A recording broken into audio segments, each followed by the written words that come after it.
just, I mean, let me just kind of fire right into it. I feel like I could probably ask you a million questions right now, but first and foremost, what do you think is the big draw and attraction of Battlefield 3 right now? I mean, the fans are literally, I saw the lines at Gamescom, I've seen the buzz on the net. What is it that is attracting so many gamers to this new version of the franchise?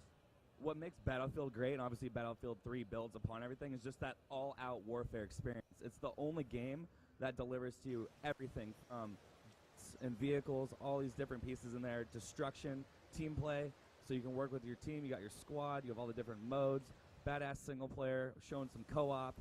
It's really just that cohesive experience. Everything's going on, never safe. Now, I know for those of you that are familiar with the Battlefield franchise, it's been played in different ways over the many iterations of the series. I know I'm most familiar with like the ticket system that came from Battlefield 2. There was a little bit of a modification in Bad Company. Can you explain to us exactly what we can expect in a multiplayer experience as far as that's concerned? One of the great things about what we have, so we obviously Conquest, kind of the original mode everyone's really familiar with from the Battlefield franchise. We also have Rush, the attack and defend modes. We have 5 main modes in there, including Team Deathmatch, one of our newest ones. And from that, we're able to do a bunch of different stuff. So for tickets and stuff like that especially, we actually have the tickets are still in there, and it's like the Conquest. The more bases you control, the faster the enemy's tickets deplete and you kill them. So it's pretty familiar. If you're playing Battlefield 2, it should look exactly the same. And the same with Bad Company players. You're not too far away from what you're seeing in Battlefield 3. All right, so many gamers are eagerly awaiting the title that comes out soon. To you, what is the most exciting aspect of this game? I mean, obviously the hype surrounding it is great, and seeing all the gamers go gaga over it is totally awesome. But for you, because I always like to hear from the inside, like, what are you so excited about as far as Battlefield 3 is concerned? One of the things I'm actually most juiced about is that all of our maps are playable in every mode. And this is something we've done in the past, but we haven't done in Bad Company because maps are specifically designed to be for certain modes. But now that they're available in all of them, you are able to play different pieces of maps, and you really see them in different lights, and you won't recognize sometimes that a smaller level is actually taking place from a slice of a larger Conquest level.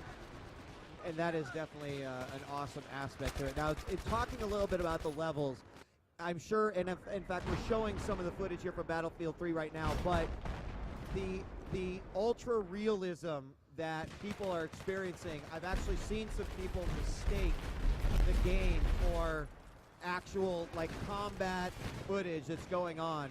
Comment to me a little bit about just how much Battlefield is like pushing the envelope as far as the graphics and the engine is concerned.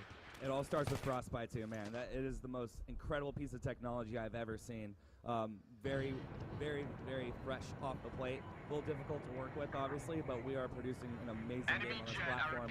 At the end of the day, there's kind of 5 pillars we like to talk about for it. It's animation, destruction, scale, rendering, basically graphics and audio. And that combination of those 5 key things that make Frostbite 2 produce what you see on screen. You won't really pick them out individually so much, but that just produces an incredible game, and the tech bed for it is just unreal.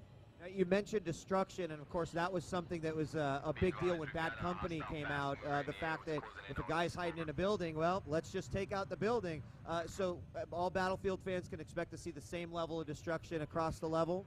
No, not same level, new level, raised level.